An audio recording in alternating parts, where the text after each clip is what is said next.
Greetings and salutations, travelers. Welcome back to the Inn of Planar Crossroads, and welcome back to the final chat of Neolithic November. Monster Hunter, Monster Gatherer. So, I think this one will be fun. Let's get into it right after our announcements and shout-out. So, announcements, I'll start like normal, then we'll go in. Let me see.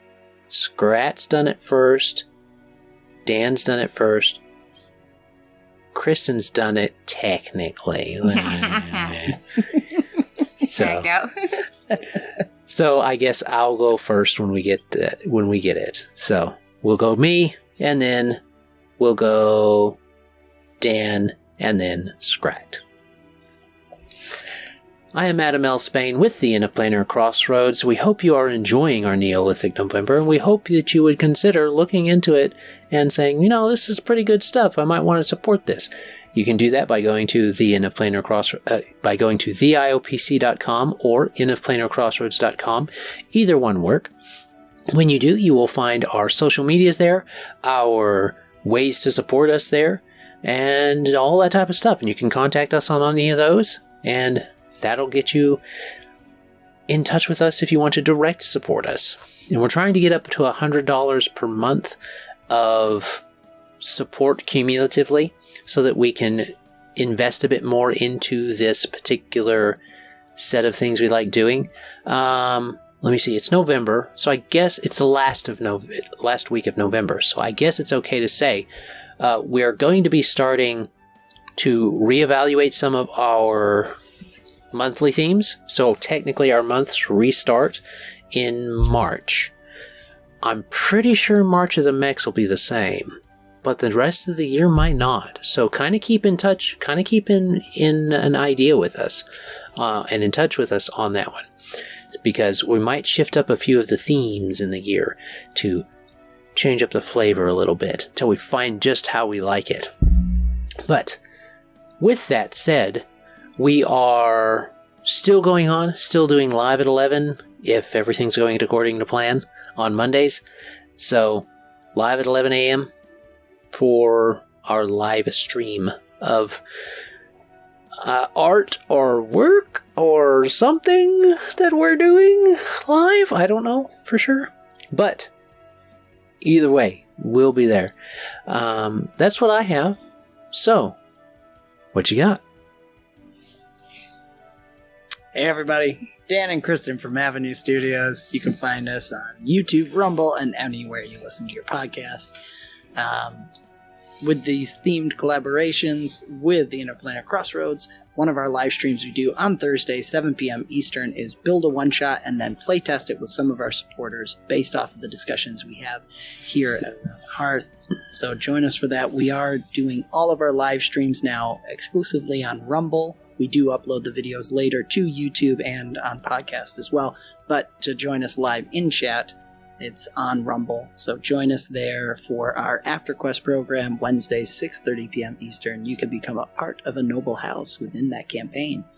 By this point, we'll be getting close to the end, I think, because we play weekly.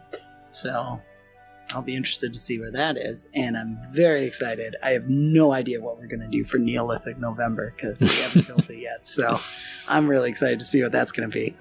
But that's us. Join the ever-growing forest if you want to become a part of those games and play with us and watch movies and so much more through Locals or Patreon. And thanks, Adam, for putting these together. Me. All right, Skrat. That's me, Skrat, from a Squirrel Plays over on YouTube, and I like to talk about things such as world building and character design in and out of TTRPGs. It's whatever medium you prefer. A lot of times the rules carry over between them. Works pretty good.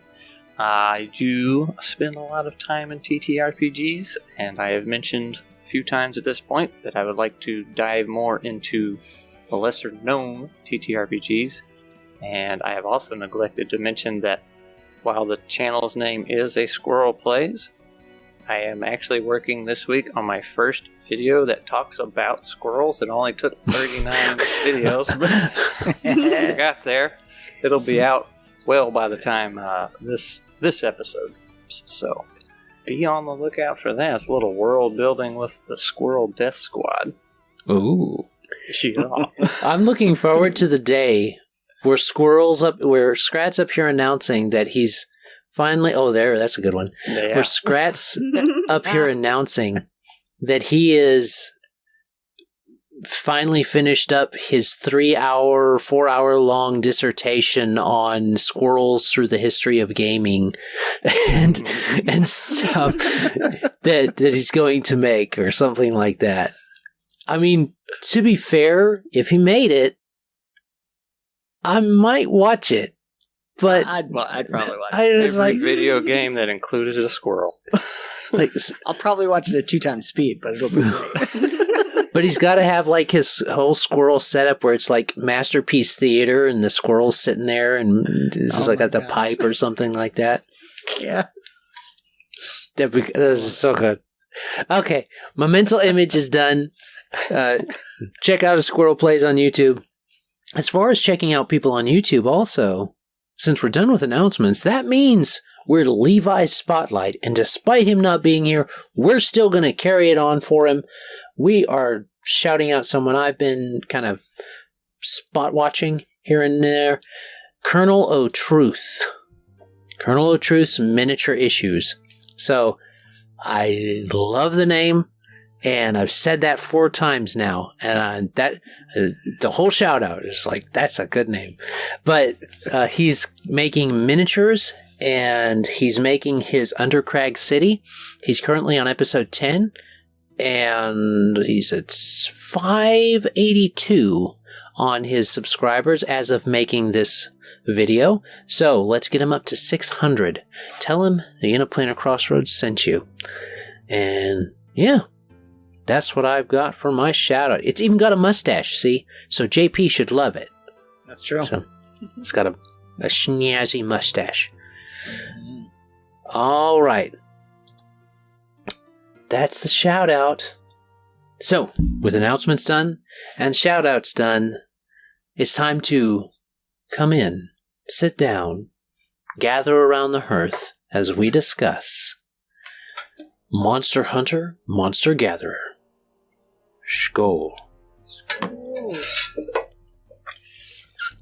Gotta do the noise.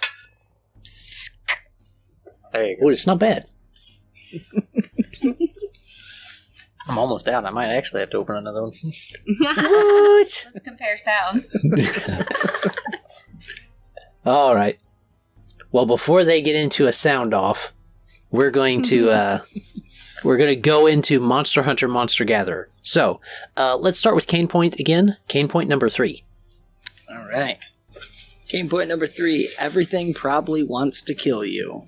And or eat you, including the oddly docile wolf your buddy Chungawanga keeps feeding scraps to. Yeah. I love that Chungawanga is a recurring theme. We got Unga Bunga, Chungawanga. Yeah. Unga Bunga and Ooga Unga Bunga. Bunga. Unga Bunga, Unga Bunga, Chungawanga. Yep. Now you only need more. Bob. Unga Bunga, Chungawanga, and Bob. It's like, it's like on Men in Black, right? Yeah. And Bob. Yes. So, let's get some points down. I really don't have a lot of points this time, because this one's probably not going to need a lot of points. But, cool monsters equals cool loot. Mm-hmm. And you're going to have some interesting farm animals when you start mixing in Monster Hunter type stuff. So, the squirrel picture is perfect, because what if you could just ride a big raptor around? I mean, technically yeah, big pterosaur. So yeah, that's what you get. Then you actually get like Dinotopia type of Flintstone type stuff. You actually get cool things like that. You get to have something like the orcs had with their Kodo riders and stuff. So I like this. Even if you're not doing magic, I think this is a cool thing you can mix into a ancient game to really give it its own flavor. So, that I think it's cool.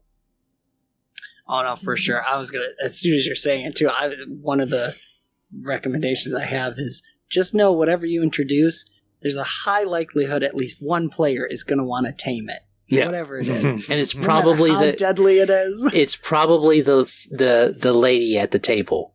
Like, they are very notorious about it. I can save it. I did. I gave it a robotic leg, and that was fine. She did literally do that. Now it's fine. All right. It's a robotic leg made out of wood. I don't know. Jacob was just being nice. That's all I can say. I'd have made you eat it. Yeah. Mr. Cthulhu. Yeah. Yeah.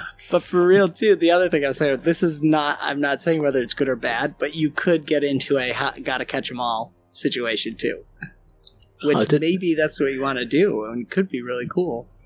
In combination with, like, a hex crawl, it's like... I know, I was thinking back to the hex crawl thing, because, yeah, you could have all the different things, all the things that want to kill you or eat you all over the map, you know? Mm-hmm. And I will tame them all. Say I think I've brought up Mouser almost every episode this time around, but the killing of monsters and taking everything you can off of them is very critical in that game, and that's, you know, your GM's got to kind of come up with some stuff on the spot sometimes and let you know what you can and can't get. Like we have, I'm currently carrying a big dagger or short sword, however you want to say it, made from a centipede's fang, and then somebody took all the shell pieces off of some other big bug for armor and a shield, you know, like that. So, and awesome.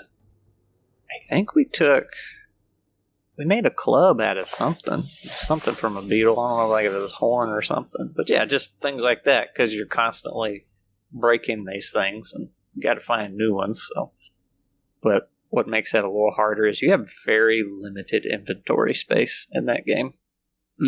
So by the time you bring a weapon, like rations, which are super important in that game, and like one other little survival thing, you don't have much room left.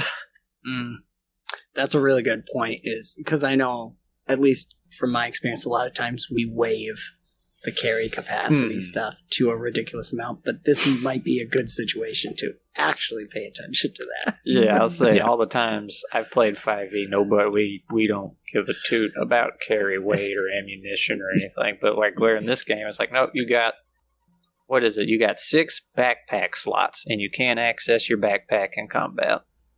But then you have a slot for each hand, and then like a couple body slots, and that's what you can just take off real quick during combat. So like if you got an extra weapon hanging there. But if you get conditions, like you get wounded or you didn't eat enough that day or something, that takes up inventory space. Oh, interesting. Yeah. It's rough, man. It's a little nice. They got it rough out there. Well, the question is, are you actually playing mouse? Or are you just a squirrel that shaved his tail? No, I'm actually a mouse, but we did find squirrels. Okay. All right. That might be where the next video came from. I was talking with the guy running it. I was like, hey, you know that meme or that thing going around about how squirrels can fall from any height? And I said, hear me out. And it went from there. Paratrooping squirrels.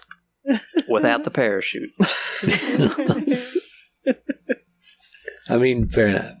So there are some monsters to add into this whole Monster Hunter thing. Giant non-parachuting squirrels raining down upon your settlement to steal your nuts. Don't get them. That's awesome. So actually, I'll ask y'all this. So when we're talking about hunting, we'll say a big monster. One problem I have run into with 5e is, and it might just be my bad knowledge and experience of it, but I don't feel like 5e attributes itself well to a party fighting one bad entity. Like, there's so many ways to hold it, nullify it, and just keep it from doing anything. And from what I've heard, other people's answers are like, oh yeah, you got to give your big bad minions. I'm like, well, what if I want one singular big bad monster?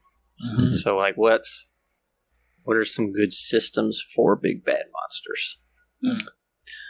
Well, one thing I like in Open Legend is the boss edge, which gives it additional actions during initiative, which is actually something. It's basically layer actions, but it doesn't have to happen in the layer. They just get it, which is something you could easily port. I would just port into any system myself. Of course, we're getting into the glorious homebrew, but It's so powerful, though. it's nice though, because what it does is it allows you to have that one baddie, big strong baddie, but he's not overwhelmed by the action economy. Yeah, Because he has these extra actions. Open Legend limits it, so you've got move, major, minor action you can do in your turn, those 3 things. The boss edges are only one of those. So he could relocate, or he just does one attack. I usually have it be some special thing set aside. That I found, I prefer the single baddie. I found, at least for my limited experience, I do better with a big baddie that has extra action economy. yeah. It seems like from a story point of view, it's just more interesting too. Minions, I think, are like kind of lame a lot of times, and Yeah, also and like if you're fighting, It's more to think about.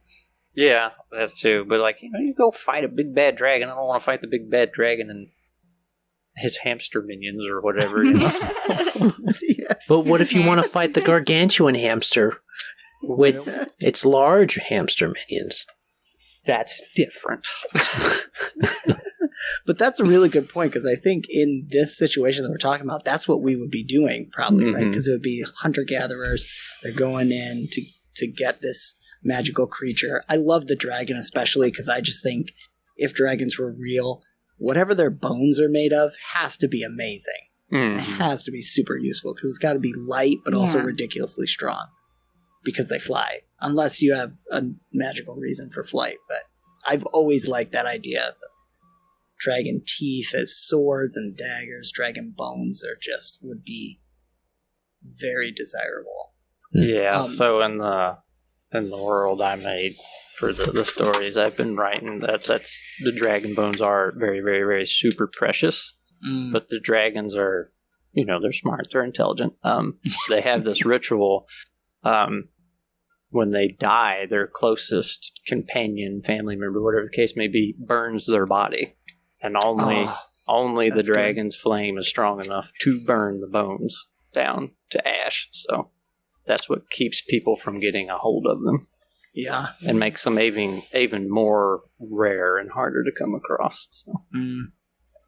That's great.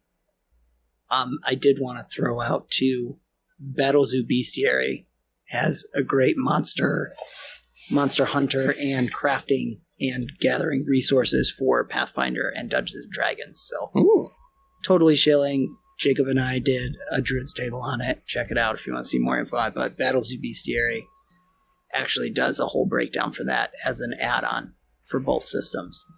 So I like the idea of incorporating that with like having a Native American culture, don't waste anything kind of thing. So you're taking apart every single part of this creature and you're going to use it in some way, Yeah, it gets a little grim sometimes in Mouse Rooter when we're all sitting around trying to figure out what all we can pluck from this corpse.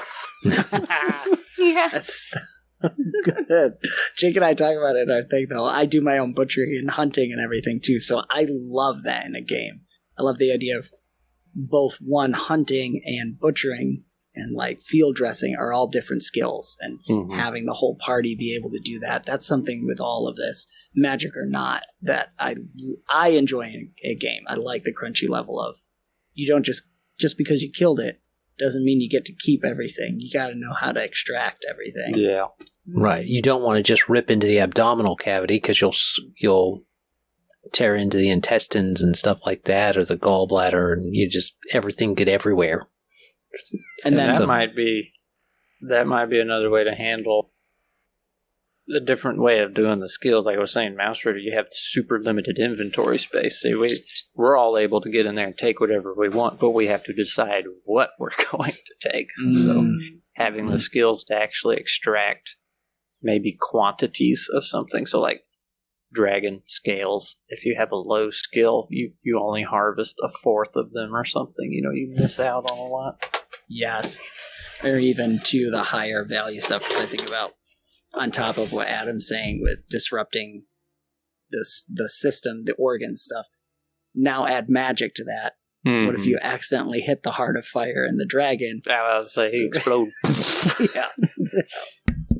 Well, now it's a mess, or you're also dead. Well, now the tribe doesn't get anything, and they've lost 4 of their hunters.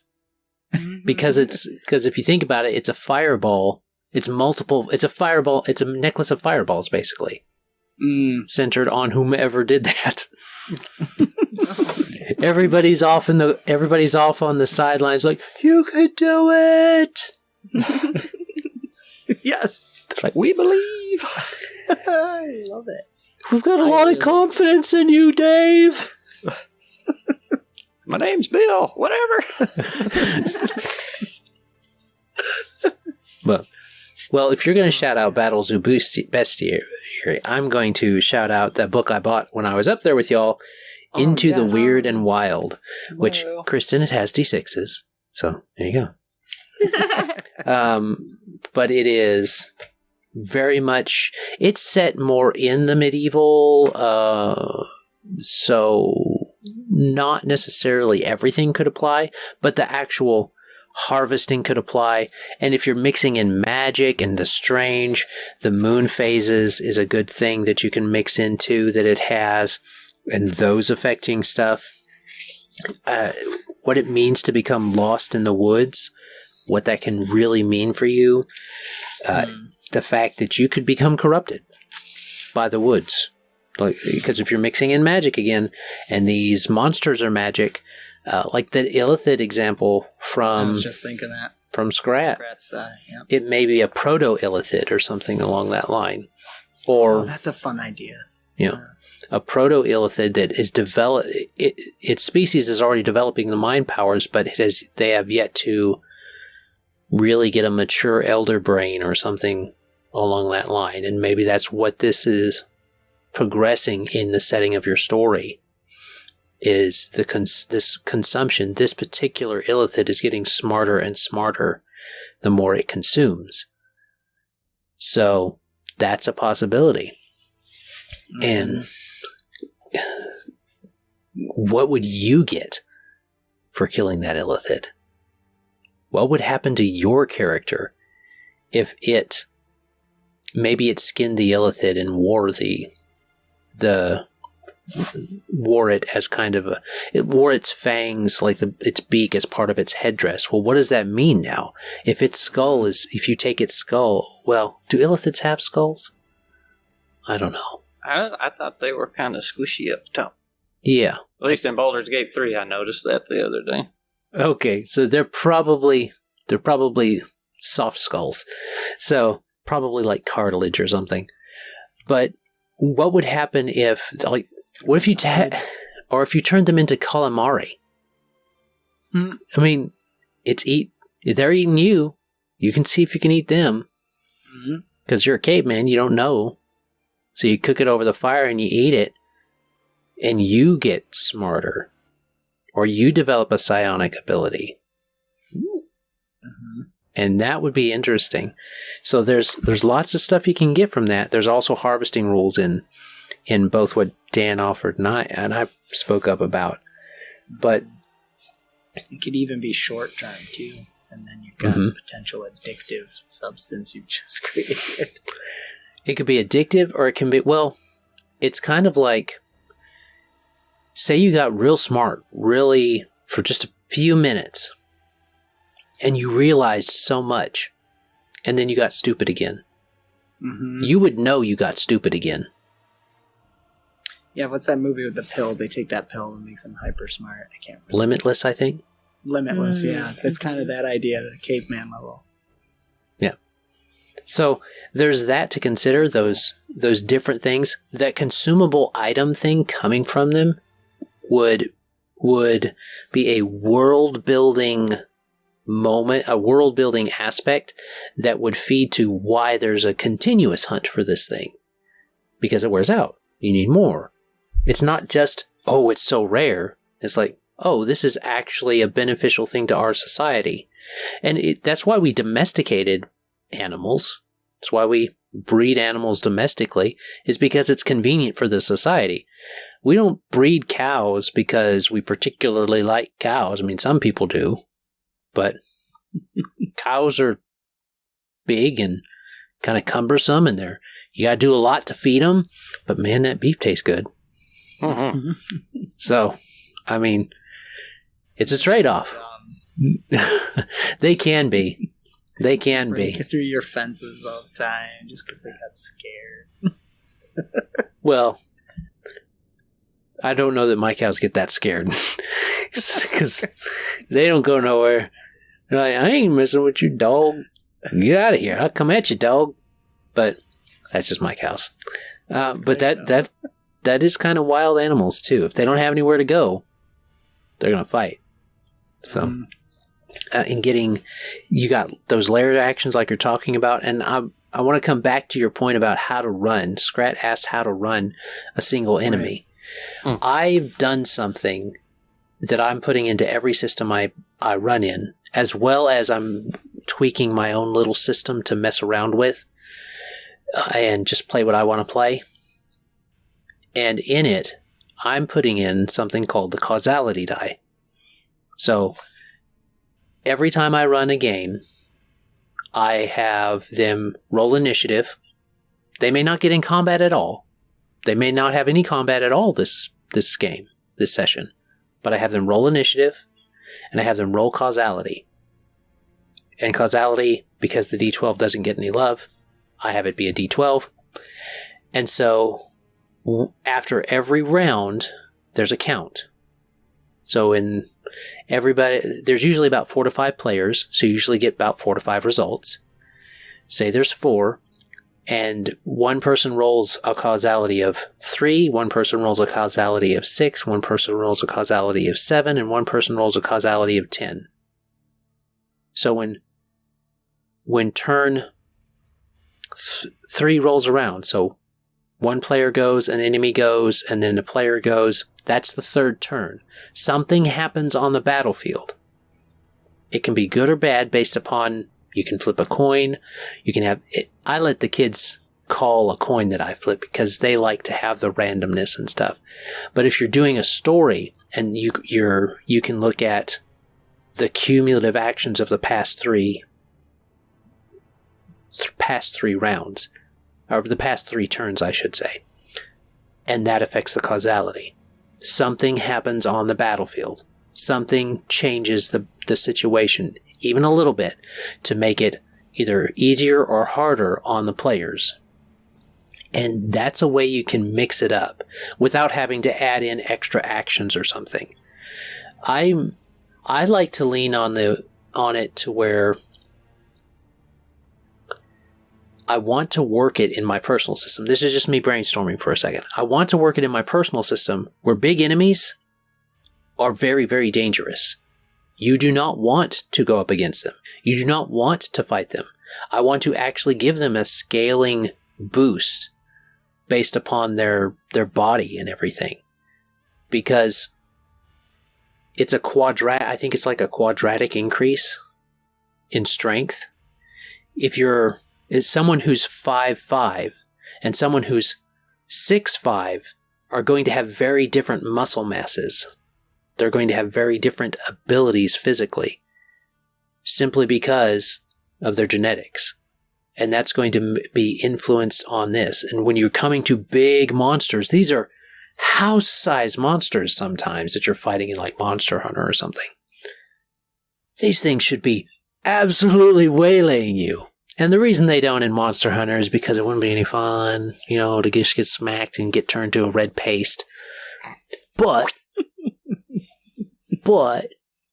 if you look at real life, people talked about dragons. Now they were probably like dinosaurs or something, leftovers type of thing. Leftover dinosaurs and such. And the behemoth and stuff like that, you didn't mess with the behemoth. Now they all went extinct, but you didn't mess with the behemoth because its tail was like a cedar tree and it was taller than anything else. It was like a brontosaurus type of situation. And you didn't mess with it.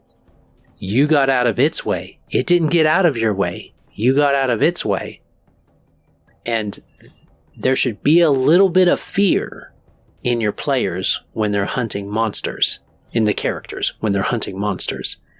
They should not be like, the character shouldn't be like, we're just going to go out there and we're going to take it out, unless they're stupid newbies. So then they can. But otherwise, it's going to be tough. It's going to be rough. And you may not come back. And if you can get the players to get a little bit of that fear in them, along with the characters, then it's even better. Then you get this situation where like, oh yeah, we don't want to face that thing. We want to avoid that. And it serves really well for that point crawl thing, because you can have just a wandering, those hex crawls and those big long campaigns and the grand campaigns, you can just have a wandering giant monster. It may be docile, but don't tick it off. It's docile because it knows ain't nobody gonna fuss with it. Ain't nobody gonna touch me. I'm the big thing here. But if you try to tell it it's not the big thing here, your whole settlement might come off the map after it rampages through it. So that's the way to do it. I will use the causality to change things on the battlefield. And the bigger the monster, maybe the more causality you might want to have. I was going to say you could feed the big monster a bunch of newbies to slow it down because it's full, and then I remembered that actually happened in the Mouse Ritter game. A snake ate somebody and he got fat and slow. Oh my gosh. That's so good. I guess it worked. Well, not for him, but... For the colony. Yeah, pretty much. That's awesome. I do think it would be fun to touch a little bit on the idea of the more docile, monstrous things that you could have fun with. Like a dino ranch for Cass or something like that. Mm-hmm. Yes.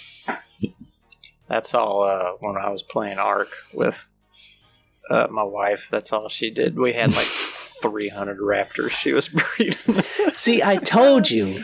You leave it to the ladies, and they want to rescue all the pets. I had to tell her stop. I was like, the server's starting to lag. You got to ease up. That's when you know you're doing it right. Are you talking about the dinos, or are you talking about yourself there, Dan? Yeah, we're not quite to lagging levels yet. I don't know. Y'all pretty tired. Well, that's also true.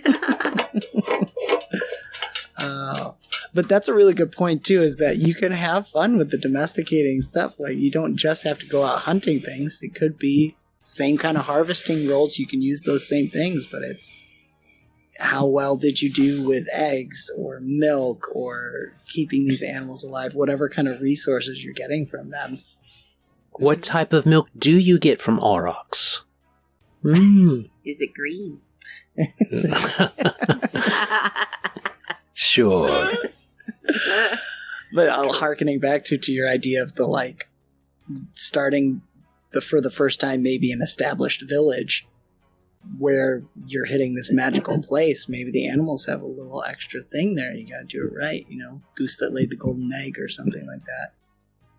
But yeah. You gotta provide it the right things, you gotta take care of it. It's this unique thing. I love that. I do. There's something very enjoyable about the crunchiness of collecting the resources. Mm-hmm. I like the idea of certain tribes have their certain steeds that they use, so.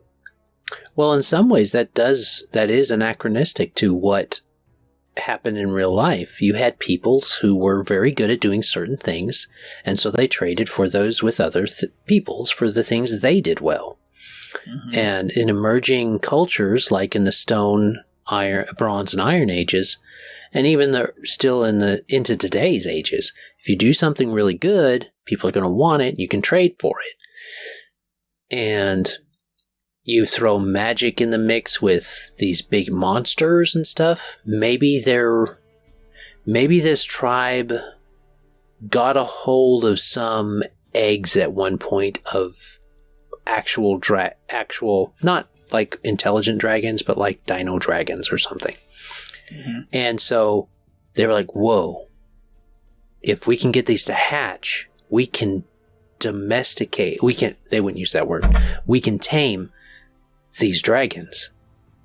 And these dragons would be a huge lifeline to this thing. So they would let some of them get big enough to do a breeding pair, and then the others they would harvest until they had enough breeding pairs or something like that. Because the dragons don't have to get too big, because most reptiles will live a long time. As long as they've got food and a place to grow, they'll get big. So you could let them grow just to breeding age, have them breed, lay a clutch, and from that clutch, you then get a fresh set and stuff. So if they've kind of started doing that, they could have dragon hide as a common thing. And then this other tribe over here, they've got the spring that we talked about before that's actually directly associated with the ley line, and it has healing properties, or is great for conducting tinctures of either blessing or cursing, or boons or banes, and so on and so forth. So you have this trade already starting to come about, simply because they want the potions, and the people with the potions want the dragon hide and dragon teeth. Not just for themselves to wear, but for the potions. So, instead of potions of bull strength, you're getting potions of dragon strength. Sounds pretty attractive as far as a marketing value. Better than snake oil. Well, I mean, they're both reptiles, so it kind of is snake oil, isn't it?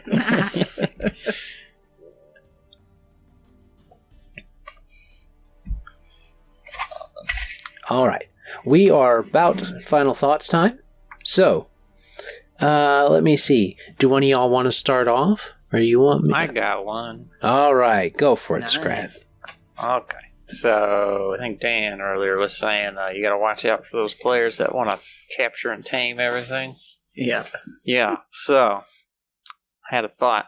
Since this is Stone Age, all that, limited resources, we were talking about that, trying to grow the colony, that you could tie it to that, like, hey, this dino or whatever creature, we'll say dino, like this dino is of this size, therefore it consumes X amount of resources per day. Your colony is currently generating this many, so that would be one way you could balance that out. That lets, they're free to go capture whatever they want. They just have to make it actually possible. They have to keep their colony up, and I guess if you let that number go down below the value, you eat the dino, I guess, to make ends meet. But I feel like that would be a fairly simple and decent way. Because like I said, gives them freedom, do what they want. They just have to make it possible. I don't know. I don't have the direct answer on how to make that work, but that's the theory. So, well, that's great. Anyway. Opens up more trade. Maybe that dino needs to eat auroch meat to be able to survive. So you've got the people over here with the potions, you got the people raising aurochs, and you got the people raising dinos. Yeah, and if you wanted to, a lot of those strategy games, you have a few different resources you have to have so many of in order to feed and manage your population. So I guess you could say, all right, dino consumes X resource, but actually generates Y resource. So play a balancing game. I don't know if that'd be fun in a tabletop or not. But Well, people do that. There's some logic there somewhere. Mm-hmm. People do that with the, Civilization game on tabletop. What's that other game? Catan. Oh, yeah. Catan for sure. Well, I was going to say in Kingmaker, you can get into that if you want. You don't have to, but they have, if I remember right, they have all the stuff for that too. Mm-hmm. It kind of leads into what I was thinking for my final thought, actually, too, is that the resource thing is there's a lot more flexibility there, depending on, of course, as always, find out what your players want to play or what you want to run and make sure you're pitching the right story to them so everyone knows when they come in, because some people might be more or less interested. There's tons of people who love managing resources, and then there's some people who just can't stand it. Yeah. And there's definitely ways to do it. Battles du Bestiary gives a nice range on that, where they have a pretty basic version that's like, you just do this and that's what you get. You don't really have to manage numbers, but then you can crunch it out more if you want to. So my final thought was that there's a lot of flexibility here. You can add in as much or as little as you want depending on what your players want. You can definitely play with it and have fun with it. See how far they want to delve into the management resource aspect of it. Mm-hmm. And like you guys said, there's already some systems that have gone into that as far as kingdom building and stuff like that. So right. You can start to play around with those and just tweak them, like you said, to what you need. It's interesting that you guys both went this way, because my final thought is, and this is also the comment, Stone Age Stardew. Stone Age Stardew Valley. It doesn't have to be very, pressure sensitive if it is a Stone Age Stardew Valley type of situation where you are basically in this little village and you're doing like a Stardew Valley Harvest Moon type of thing where the village already exists and you've kind of got this thing set up and you're new there and you're just doing you're coming because your family was once there, but you wouldn't have inherited it, but perhaps they died before you got there or something like that. So now you have to run their little place that was their responsibility for the tribe. And that can be an option for you. And you can just have a lighter hearted game to do that if you want to. I mean, there are dino eggs in Stardew Valley. Technically, you can raise stegosauruses there, so it's not that far of a stretch. But something fun and simple like that is also valuable for those who want to do Monster Hunter, Monster Gatherer in a more chill way. So that would be something I think would be fun too, especially for a sum shot rather than just a one shot, but a sum shot. You go through a year and maybe each session is a season, and then by the end of 4 sessions you decide how good did we do this year, and because in Stardew Valley at the end of the 3rd year your grandpa comes back and tells you how good you did. So you guys could do the same type of mark. Mm-hmm. You can say he can either be really pleased with you or upset with you or indifferent. So there you go. All these Stardew spoilers. Well, I mean, it's not that much of a spoiler. I'm not sure that game has much of an ending to spoil. So there are secrets in it, though. So if you want to check out the secrets, that's another tip. Sow secrets into your games. Mm. But that's what I've got for now. And I think I see my East Coast people fading on me. It's late where they are. So it's tomorrow where they are. So let's go ahead and wrap this up. Thank you for coming and visiting with us. We hope you have enjoyed this Around the Hearth and Neolithic November as a whole. Hopefully next year we'll be able to do something similar or the same. And as always, have a great day. God bless and enjoy. Bye. Bye. Bye.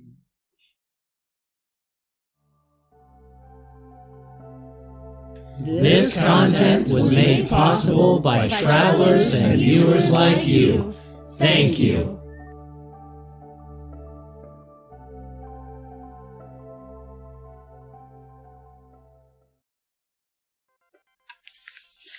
Ote. Yay. All right. Thanks, guys. Yeah. Did it. Thanks for joining us, lady. Yeah. Barely made it.